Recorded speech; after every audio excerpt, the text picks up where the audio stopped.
heart of where innovation, money, and power collide in Silicon Valley and beyond. This is Bloomberg Technology with Caroline Hyde and Ed Ludlow.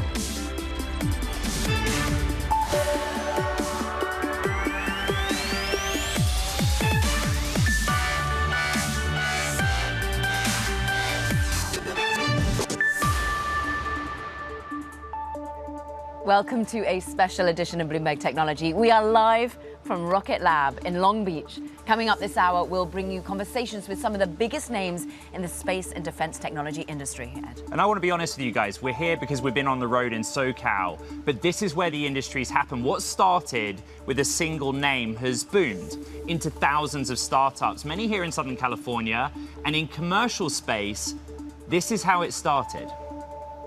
SpaceX has become synonymous with commercial space. Elon Musk's company is a prolific launch provider, with around 380 launches of the Falcon 9 family of reusable rockets to date. The competition is starting to catch up, whether abroad or at home in Southern California. When you look at sort of the companies that are, coming out of this defense tech movement, a lot of them have been trained at places like SpaceX, or they got their start there, and then they're building new startups and deciding to build where there's a concentration of talent, which is in Southern California. Tom Mueller, one of the early founders at SpaceX, who actually brought rocket technology to Elon Musk, because he likes to say you can't really throw a rock and also go into with hitting a SpaceX alum working on another company. Others have a home in SoCal. Take Rocket Lab. It's an end-to-end space company providing launch services which designs and manufactures small and medium-class rockets. It's had 11 launch missions so far this year. Elsewhere, another launch competitor is United Launch Alliance, which is transitioning from its previous rockets to the next-generation Vulcan family. The Pentagon has bought several Vulcan launches to fly before the end of this year, but delays have put pressure on the company. It has launched 2 Vulcan rockets so far. Neither has cracked reusability. Bezos's Blue Origin also has New Glenn, a heavy lift orbital rocket, but it has yet to launch to space. Meanwhile, in Europe, delays and malfunctions left the continent unable to get to orbit with its own rockets for quite some time. The Ariane 6 rocket, operated by the European consortium Varda Space, which lifted off earlier in July, was Europe's first Ariane rocket launch in a year. Varda Space launched the final mission of its smaller Vega rocket on September 4th. In the age of commercial space, SpaceX is still the most reliable way to hitch a ride to Earth's orbit.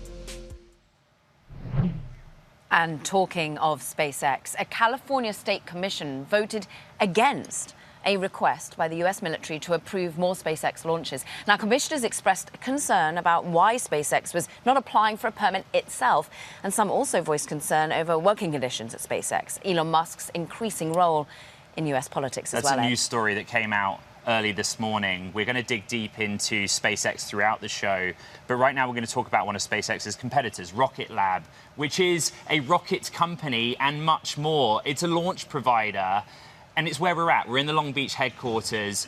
Also a focus on a company that has a home in Southern California and in New Zealand. The company's CFO, Adam Spice, is with us. Thank you very much for hosting us. Yeah, thanks for coming.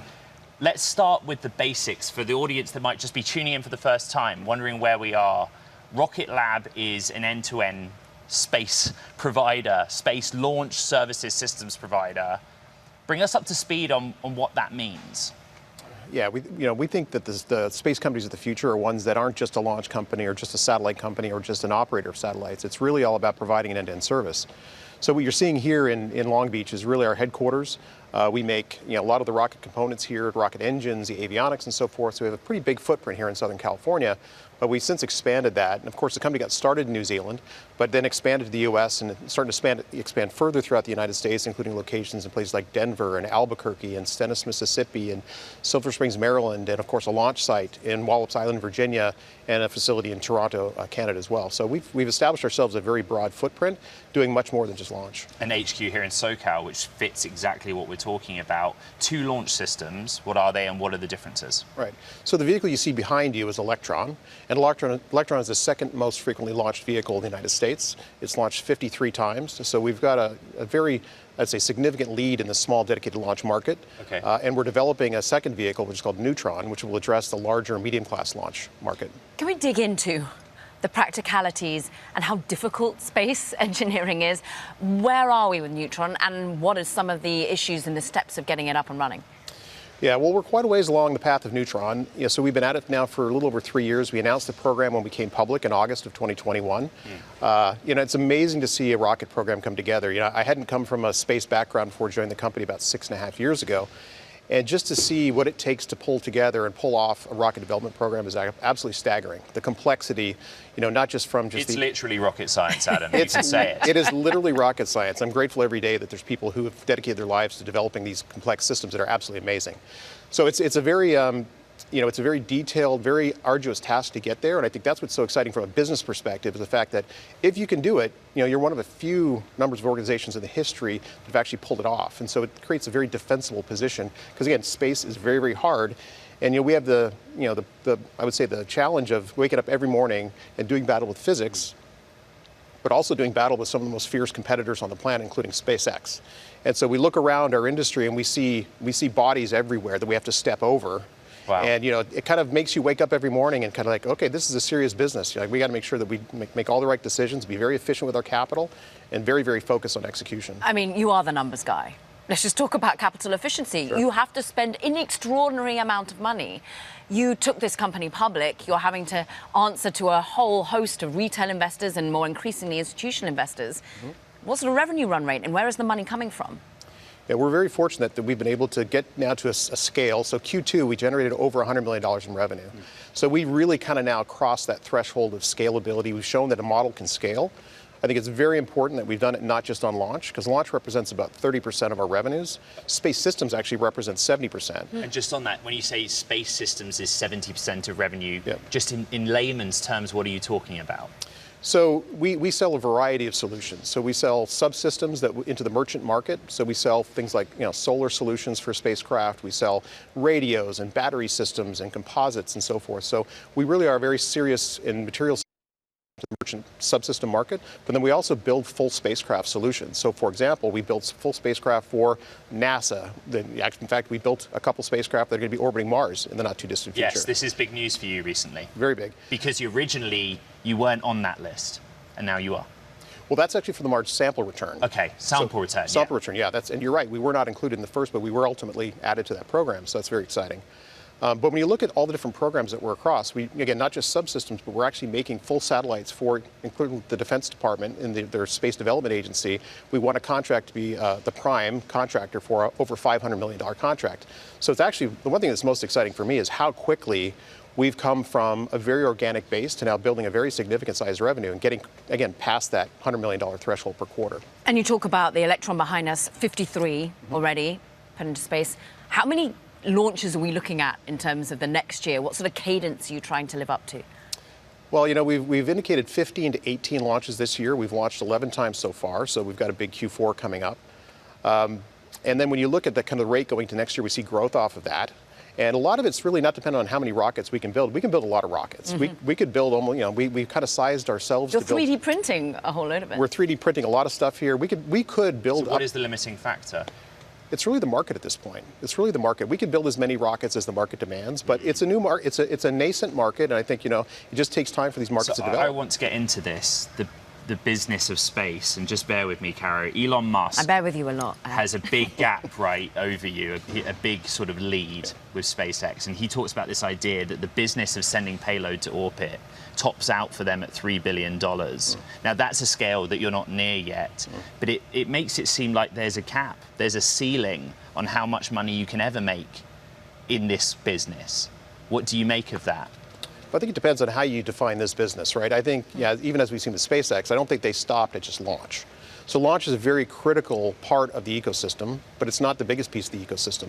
So the applications and creating that ongoing revenue stream from applications and having a constellation on orbit, that is really what people are shooting for as far as where the real scale for this industry comes from.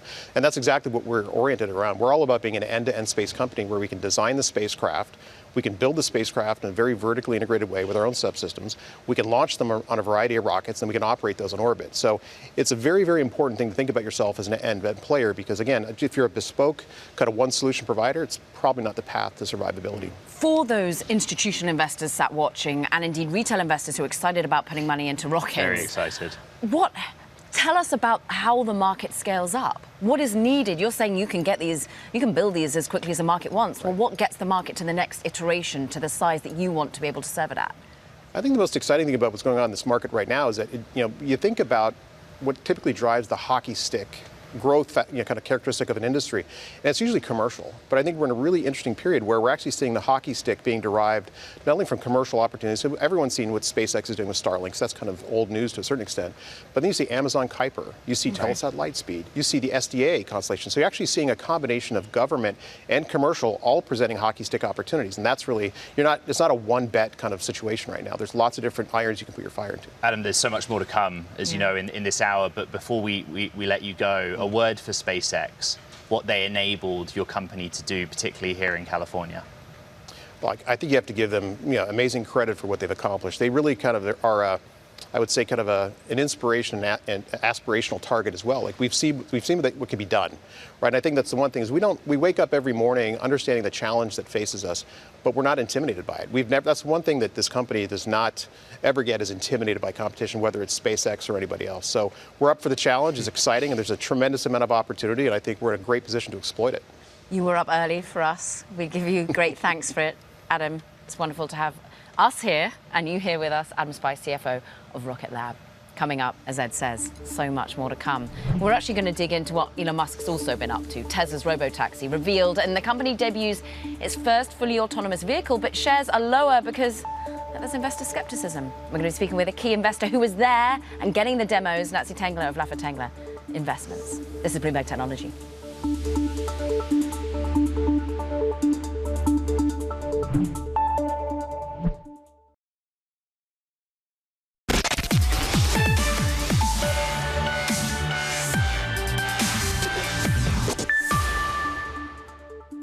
We expect to be in production with the Cybercab, which is really highly optimized for autonomous transport. In probably, well, I tend to be a little optimistic with timeframes, but in 2026. A little optimistic with timeframes, as ever. Tesla CEO Elon Musk unveiling rough production timeline, should we call it, about its new autonomous Cybercab. Shares of Tesla, they're lower this morning. The Significantly announcement, lower. And it's because of cynicism, skepticism, right? A lack of detail. We are down 9% over the last 2 trading days. Nancy Tengler is a holder of this stock, was there at the event of Laffer Tengler Investments, and you too have a little bit of element of more questions than answers right now. And it's based on experience. I just want to say you got inside the cab. Yeah. Go from there. Yeah, well, it's awesome. I mean, Elon said the future should look like the future, and it does look like the future. We just don't know when the future is. I mean, there were no details except the Cybercab will cost, less than 30 grand. It'll cost 20 to 30 cents a mile, but if you add in regulations, yes. 40. And that just felt a little bit like this to me, because there was no substantive backup to that. And so if you were there to be wowed, it was filled with wow. I mean, Optimus stole the show for me. There were, the RoboVan is super interesting, but when, and we heard nothing about the ride-sharing app. We heard nothing about. Can I just jump in on that point? Because we've done a lot of reporting on this business model, and the piece of news that immediately jumps out is that Cybercab is going to be available to buy, and that adds another facet or dimension to the master plan. Do you understand the proprietary ride-hailing app that Tesla will one day offer us? No, because we don't know what it's going to look like. I mean, he said a lot of things. There was a comment about Uber drivers are going to be the shepherds of the flock, but what does that mean? We're going to do away with parking lots because these cars are just going to keep going, so you can get, lend your car back, and the parking lots are going to be replaced by parks. It sounds like he was running for office, Which might be a criticism of what's been happening at the moment, because look, you are an investor. We see the pop in the shares of Uber, of Lyft today, because we thought there would be more of an articulated plan. Let's bring up Uber and Lyft, because it's really important. Is that as an investor? It is. Now, it depends on when you got in, but we just added Uber to our 12 Best Ideas portfolio about 2 months ago. It was just lucky timing because it was right before they announced their partnerships. That was the winner last night. Uber was the winner of the event, and I think enjoyed it very much. But in the near term, you mean? Sorry, Yes. Yes. What do you mean by that? Well, I mean, because now they were worried at the IPO that Tesla would replace them. And this is proof positive. Proof positive for the Yeah, sector. that it's maybe a decade. And so a lot can happen between now and then. And I think that was the disappointment, that we didn't hear anything about the Model 2. There was no specificity on things that investors care about. Now, the retail crowd that was there, were shouting out, "We love you, Elon," and it felt like a party. Yeah, what was it like being there for the first time at one of these events, surrounded by the retail? It's pretty cool. I actually, that was the most fun for me, talking to retail investors, why they own the stock, why they own the cars. But these are devotees. It felt like a concert, like a mosh pit of groupies right in front of the stage. Yeah. Marguerite, who's running the show out of the control room in New York, bring up some video of the Cybercab. I want to make a point here and ask a question to Nancy, just by looking at it. If you're going to do that and offer to sell it for $30,000 US, why not just stick a steering wheel on it and some pedals and sell it for $25,000 like a normal car? I know, and he even said, there's no steering wheels and pedals, and we hope that goes well. I mean, fingers crossed. Yeah, that's right. This is the Robo-Van, right? as well. So the Robo-Van, again, one of his skills is keeping investors looking to the horizon. Right. Is that something you then redo your whole Tesla Model on when you see something like that? Yeah, no, because when? I mean, we haven't seen the Model 2. We're supposed to see it first half of next year. This would have been a good time to kind of give investors a sense of what's going on. I think across the board, institutional investors were disappointed, and we're seeing it in the stock price, but even in the reporting afterwards. And I expected the stock to trade down, even though, Optimus is super cool. I'm in the. Do you stay in the name, as committed in the name as you are? Yes, because we got in at 108 when he was selling off in January of 2023. We've sold back some as it rose to 270 and so forth. But I think you want to own it for the next 3 to 5 years. You may just not want to own it for the next 1 to 2 years. Elon Musk is always late, but he does often get there in the end. Nancy Tengler of Laffer and Tengler Investments, who was there last night. Thank you very much. AMD saw its biggest stock decline in more than a month after the company unveiled new artificial intelligence chips, but did not provide info on new customers or kind of financial performance in the near term. I spoke with CEO Lisa Su, and here's what she said about the company's latest AI accelerators. This is an incredibly fast-growing market. I mean, if you think about, what we've done just over the last 12 months or so, we've seen MI300 demand increase from when we started the year to, in our most recent earnings, we actually said we would be over $4.5 billion in this important AI accelerator market. Now coming up, what is it like working with SpaceX? Our conversation with the mission commander of Polaris Dawn, it's Jared Isaacman. That's next. This is Bloomberg Technology.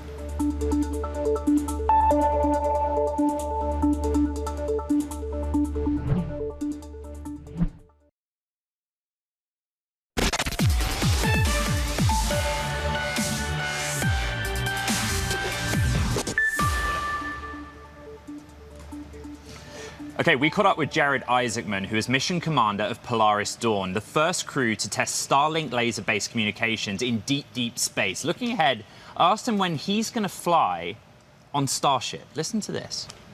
I leave that to the experts at SpaceX and Elon to kind of determine the timeline on it. We'll fly it as soon as it's ready. But right now, there's a lot we can do with Dragon, and that's why the first 2 Polaris missions were designed for Dragon. Jared, what we want to do with this is help our Bloomberg Technology audience around the world understand what is really happening inside of SpaceX. Explain it, what it's like working with the engineers, and how important you feel this company is, not just to an industry, but I suppose, as you put it, humankind's future outside of Earth's atmosphere? What an awesome question, right? Look, SpaceX is an extraordinary organization. Since I was 16 years old, I've been in business and have worked with literally like thousands of companies, across a lot of verticals, including defense aerospace. I was the CEO of a defense aerospace company I started for, almost 12 years. And I've never seen an organization like SpaceX. There's a lot of companies that have a mission and vision statement on their website that no one cares about. I can tell you there's 14,000 people who show up for work every day at SpaceX, and they believe that there is no greater impact they can make in the world than trying to make life multiplanetary, because the world is a more interesting place when you can journey among the stars. All that aside, I do want to say that SpaceX isn't solving all of the world's problems, clearly, and even going to Mars. They may develop the optimal vehicle to take us there and back, but there are still, who knows how many potential challenges that will exist on that journey there, making it a self-sustaining city and coming back. So what I think is so cool about SpaceX is they inspire so many other engineers, scientists, researchers who start up different companies that follow SpaceX philosophies. It will take so many SpaceX-like companies to make this to make the world a much better place. And they're just a great beacon that is inspiring many others to do the same. Jared Isaacman, Polaris Dawn mission commander, and he was talking about the ecosystem with which SpaceX goes on. And let's talk about that, because a great example of SpaceX alums branching out on their own is into Lagos. It's a new VC firm, actually, started by former senior SpaceX leaders. It's raising $550 million for its first venture fund. That is a lot of money. It's being reported by TechCrunch, citing regulatory filings and confidential decks sent to prospective LPs. But it's a massive fund target to just spread across up to 32 companies. Real capital needed for these sorts of startups. And it's a funny timing on a big piece of news, because that's why we're here in Southern California, El Segundo very nearby. And the irony is, with everyone giving kudos to SpaceX, I think you caught up with El Segundo's mayor, and what did he tell you? Because SpaceX has mixed feelings about this part of the world. Might well be moving, and he's concerned significantly about that. Let's just get his take, actually, on the worry about SpaceX remaining committed to SoCal. We're working on incentives to keep people here. SpaceX, as you know, has so much capital invested in Hawthorne. Started in El Segundo, then moved on to Hawthorne. So we'll do everything we can to keep the industry here. We're working with government officials at the DoD. And look, with a $550 million VC fund, you can see that that's going to keep talent wanting to come to this part of the world. Nice place to live too. True. Coming up, look, the defense technology company Andril just announced a new key partnership to help grow its own booming space business. Company senior VP joins us soon. Gokul Subramanian. This is Bloomberg Technology.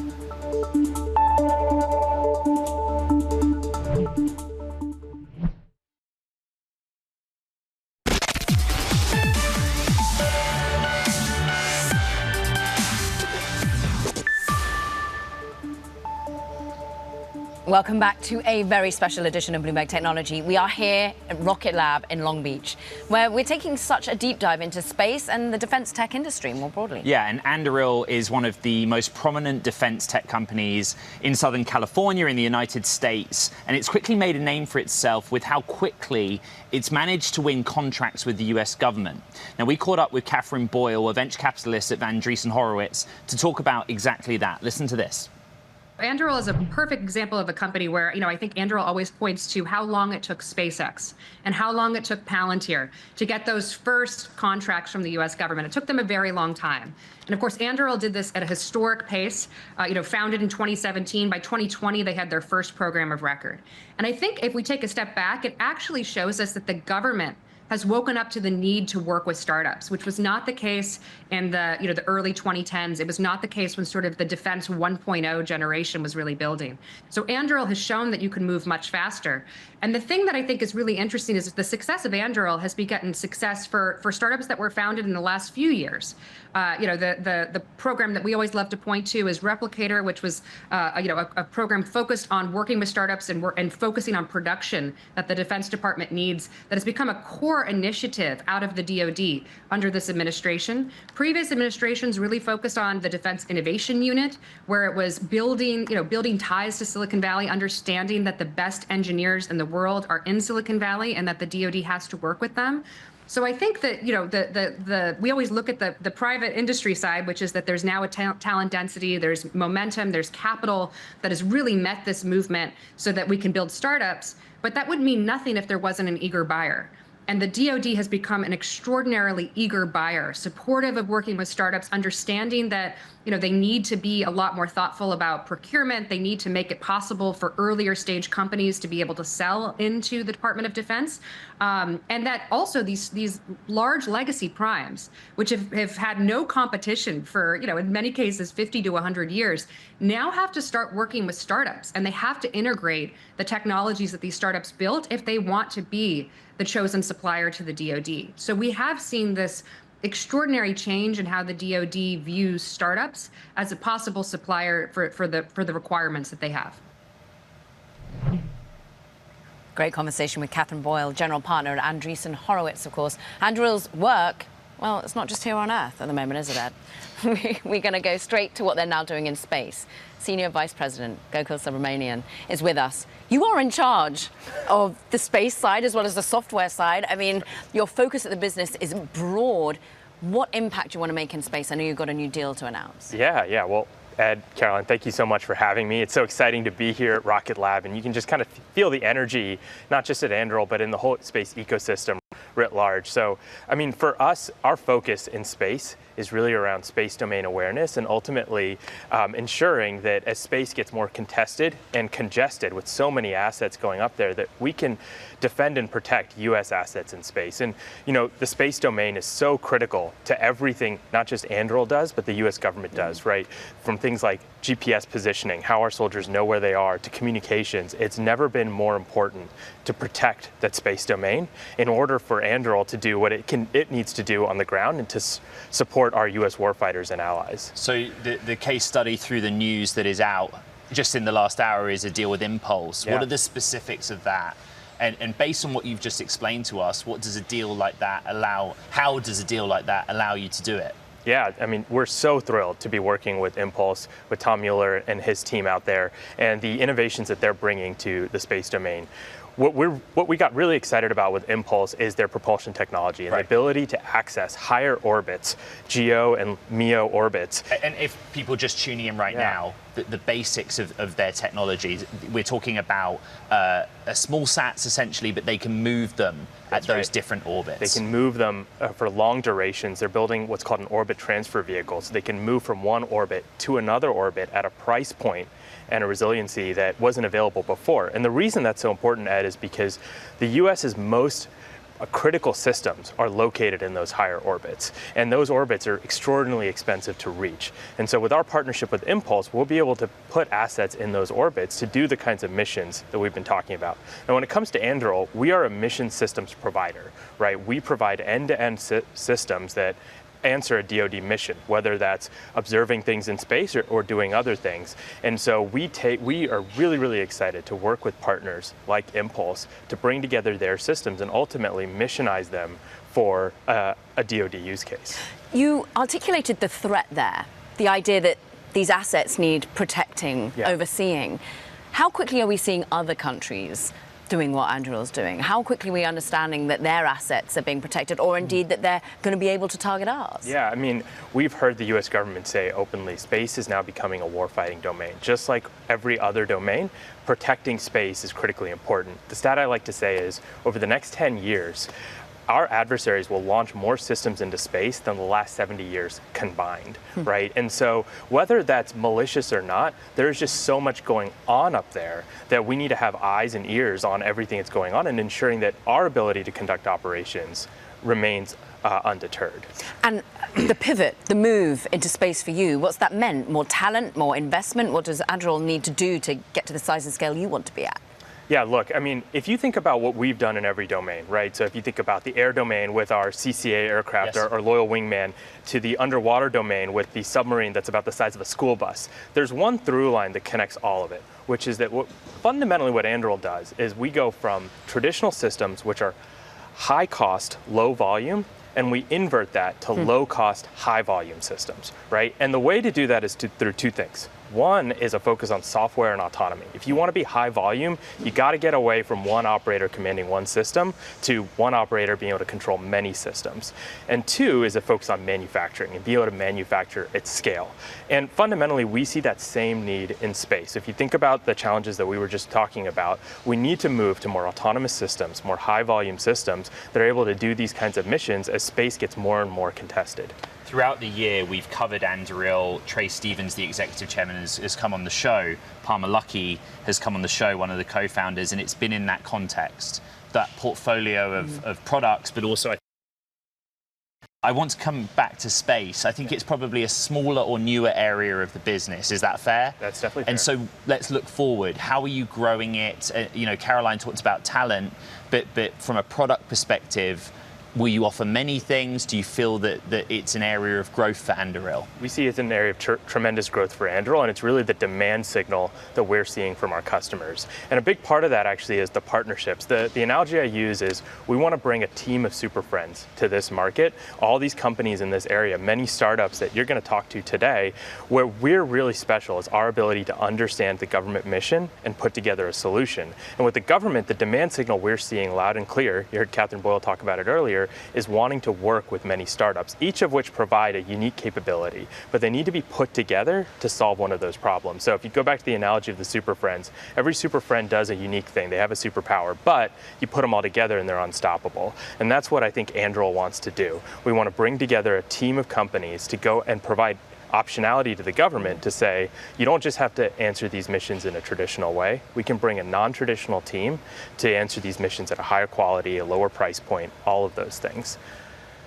What's it about Southern California and the space industry? Oh, it's crazy here. I mean, it's just so exciting. You walk into Rocket Lab and you walk past Mission Control, and I mean, just the talent density here that is amazing. And I think that, again, we're all partners in this. When it comes to defense, there's only one team. That's Team America. And so it's really exciting to be able to work with all of these companies here. And you kind of run into the same folks over and over again. So we're super thrilled about that. Gokul Subramanian, Anduril Senior Vice President, here with us at Rocket Lab. Thank you very much for your time. There is so much more to come up on this special show. One company's hope to revolutionize some other key space architecture, which honestly has not been touched since the 1960s. We're going to speak with Northwood CEO Bridget Menler. That's coming up next. This is Bloomberg Technology.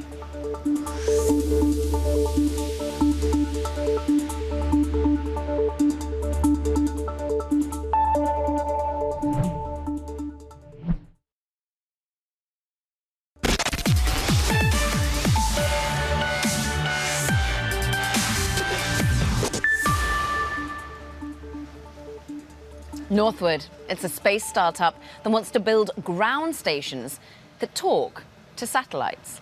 Look, you know the big circular dish antennae, but ones that can actually be scaled and scaled fast, built and installed in just a couple of days. You might recognize Bridget Menler, of course, from her acting roles. Now, Northwood CEO. Bridget, welcome to Bloomberg Technology. And tell us about the sheer infrastructure and technological feat you are trying to take on here. Yeah, thank you guys very much for having me. Really excited to be here. I think, for space companies, you're running a business that is completely reliant upon connectivity, but connectivity with space is stuck in a different era where you anticipate outages or you find very expensive and cumbersome solutions for outages in a way that would be completely unacceptable in other industrialized sectors. We were actually talking to a space company yesterday that had their contact time just slipped out from under them at the last minute. And so it's really hard to think of how to deliver a reliable business to your customers under those conditions. And so we're excited to really change the expectations for space companies where you have this always on, reliable, and frankly dynamic satellite connectivity that you would expect of your power grid or of your cell phones. And so we think that this is a huge opportunity space, and our first contribution to it is through shared infrastructure through phased array antennas, which offer a 10x improvement on availability for satellite operators, along with a lot of other exciting features of phased arrays. We explained earlier in the program that antenna arrays have not really been touched since the 1960s, but you know what they are. I mean, if you're ever lucky enough to drive past one, and you kind of marvel still at the romance of space infrastructure. Absolutely. But I guess the point is that for all of the expansion of constellation that's happening above our heads, you've got to have it.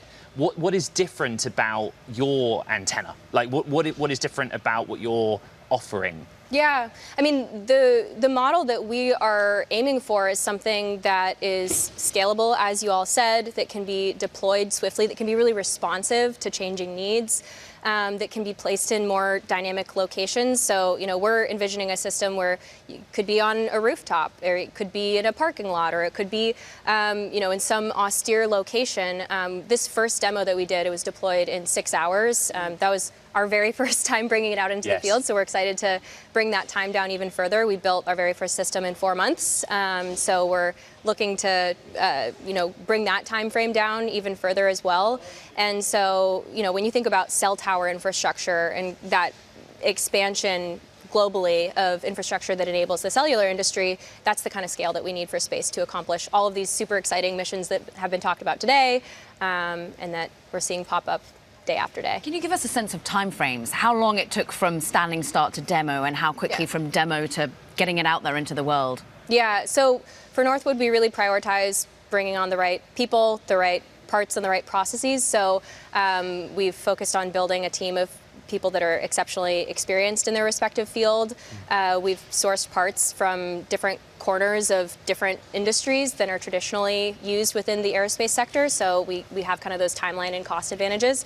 And then in terms of processes, we're really focusing on a design for manufacture methodology so that we can build things swiftly, have things really consolidated into modular units, and just approach that differently. So for us, in our first iteration, this was from the very beginnings of the design phase all the way through sourcing those parts, assembling those parts, testing it, and then getting it deployed. That was that 4-month time frame. And frankly, if there weren't some persnickety board vendors, we could have been a lot faster. Okay, so is that the holdup? Is it regulatory? You come from having experienced the government side before building in the private side. What are some of the bugbears? Yeah, I mean, I think it's really the stuff that we're just trying to systematically embed in what we're doing, which is the method of engineering, of being designed for manufacture. We already had a 10x improvement on our assembly times based off of that first iteration that we've built. We already are able to improve that by 10x. And the parts that we're sourcing from, our supply chain, to date, fully U.S., and it's a supply chain that is actually able to be really flexible in timeframes. And so your customers will be SpaceX and Amazon, or defense? Well, the cool thing about the ground segment, I would say, is it's kind of like the S&P 500 of the space industry. If the market's going up, like ground is going up, because every satellite, every different spacecraft mission requires ground connectivity. So, whether it's a launch operator who's needing to have more flexible and responsive times, or different pad locations, or whether it's the satellite operators that are on board that are wanting to make sure that if there's a schedule slip in a launch, that they can still make all of their contacts with this satellite that they've invested their blood, sweat, and tears in, and a lot of money for a lot of years to get up there. But I think the responsive and dynamic space missions, like Gokul was just speaking about a moment ago, in terms of going to different orbits, that's a really exciting space. I think comms use cases are similarly very exciting applications, especially when you're wanting to have lower latency, greater availability and resiliency. So, I mean, I know that's kind of avoiding the answer, but it's kind of across the board. Well, you can come back when you're ready with a big name customer. It's really good to see you. Bridget Menler, Northwood CEO, thank you very much. Now, coming up, there is even more on this special program. New life-saving drugs, more powerful fiber optic cables. There's a lot of products used on Earth today, but they can only be manufactured in space. We'll talk about why with Varda Space CEO Will Brewery. That is next. This is a special edition of Bloomberg Technology.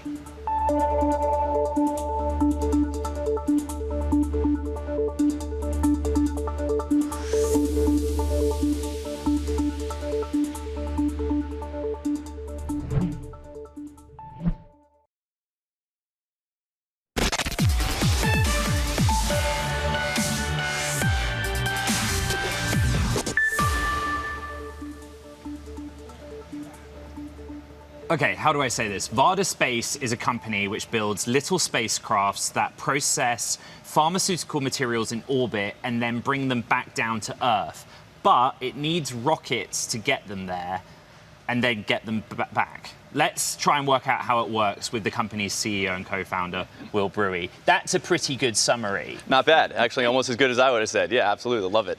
One thing real quick. You are a customer of Rocket Lab, where we are. It's actually not as straightforward as that because they are not your launch provider. Correct.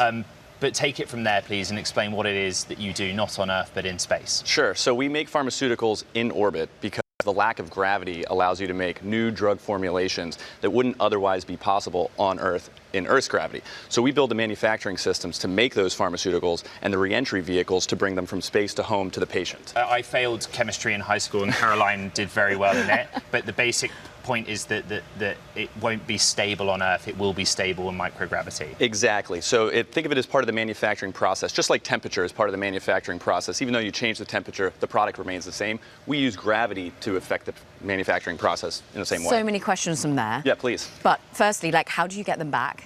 So we build our own reentry vehicle. So we are now the third company ever to produce a reentry vehicle to go from space to Earth. There's SpaceX, Boeing, and now little old Varda, 103 people, the third to ever do it.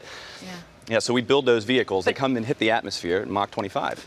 But it's not, for example, when we watch the re-entry of SpaceX, they land in a specific place. You need a broad land mass to be able to put it back in. Exactly. So in the near term, we have a unguided vehicle, which means the area that we need is much larger. But we want to bring those dispersion areas closer and closer to eventually get to a football field size. Well, this is very exciting, and you're very nice.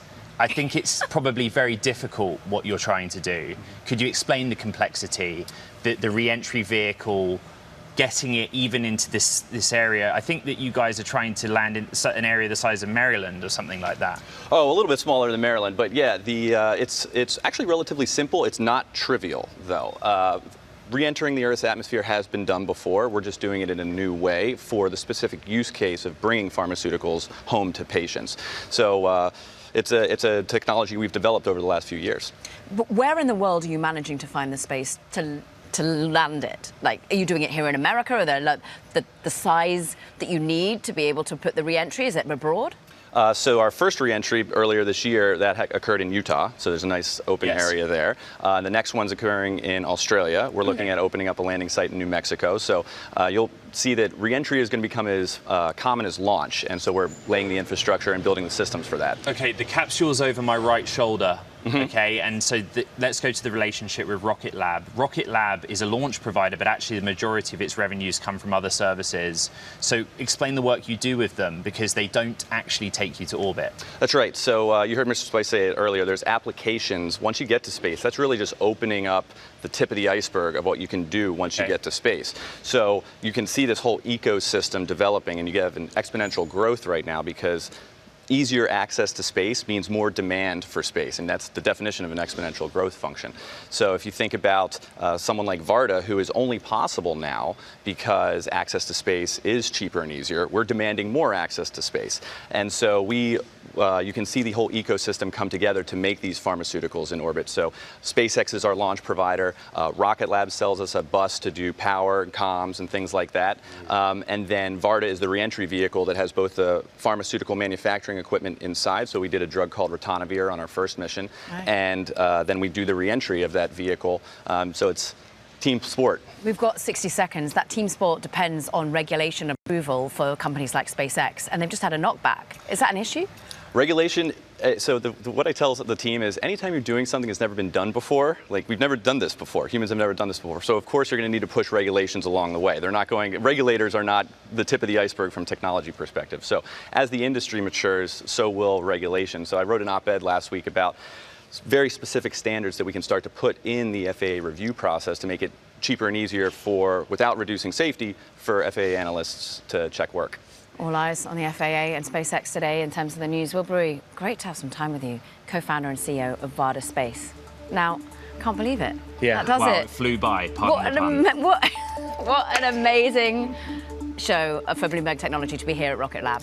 This one is, you do want to recap. Find the podcast. It is primed for liftoff on Apple, Spotify, and iHeart from Long Beach, California. With all the puns. This is a special edition in space and defense of Bloomberg Technology.